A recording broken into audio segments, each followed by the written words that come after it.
बंडखोरांना शांत करण्यासाठी मुख्यमंत्री मैदानात, राज्यातील प्रमुख शहरातील बंडखोरांशी फडणवीसांकडून संपर्क.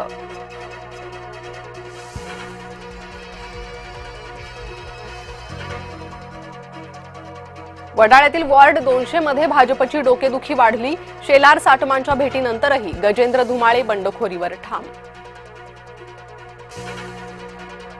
बीएमसी निवडणुकीच्या तोंडावर उबाठाला मोठा धक्का. आदित्य ठाकरेंच्या निकटवर्तीय शीतल देवरुखकरांचा पक्षाला जय महाराष्ट्र.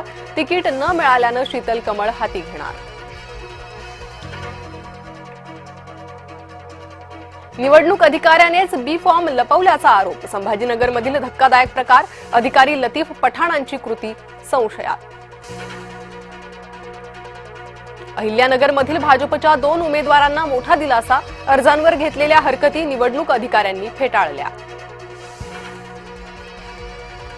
राज ठाकरेंच्या पक्षाचे उमेदवार शिवतीर्थावर. आशीर्वाद आणि शुभेच्छांसाठी उमेदवार राज दरबारी.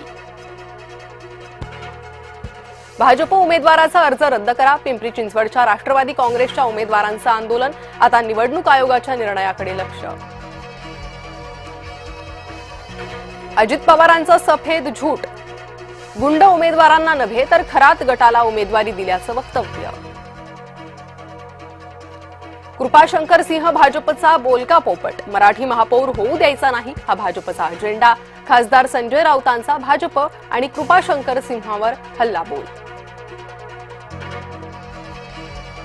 ठाकरे बंधूंचा वचननामा 4 तारखेला प्रकाशित होणार. तर 4 तारखेनंतर मुंबईसह MMR मध्ये ठाकरे बंधूंच्या संयुक्त सभा. खासदार संजय राऊतांची माहिती.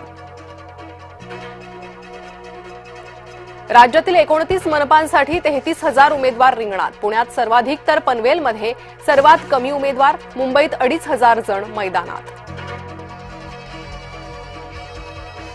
महापालिका निवडणुकांनंतर झेडपीचा धुरळा. लवकरच घोषणेची शक्यता. अजित पवारांची माहिती.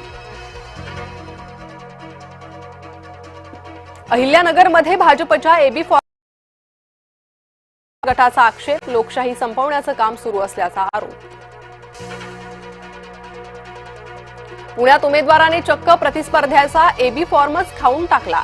शिवसेनेचे उमेदवार उद्धव कांबळेवर गुन्हा दाखल. नववर्षात 3 मेट्रो येणार सेवेत. मुंबईला भाईंदर जोडलं जाणार. तर ठाण्यातील घोडबंदर मार्गावरही मेट्रो धावणार.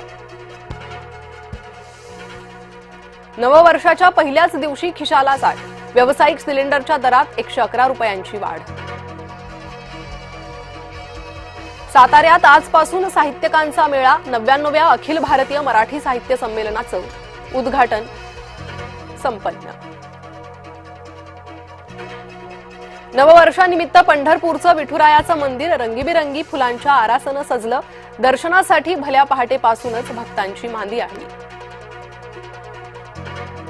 ऑस्ट्रेलियाचा माजी क्रिकेटपटू डेमियन मार्टिनची प्रकृती गंभीर. मेंदूज्वरामुळे मार्टिनला कृत्रिम कोमामध्ये ठेवलं. पाकिस्तानचा तेज गोलंदाज शाहीन शाह आफ्रिदी वर्ल्ड कपला मुकण्याची शक्यता. आफ्रिदीला बिग बॅश स्पर्धेत फिल्डिंग करताना झाली गंभीर दुखापत.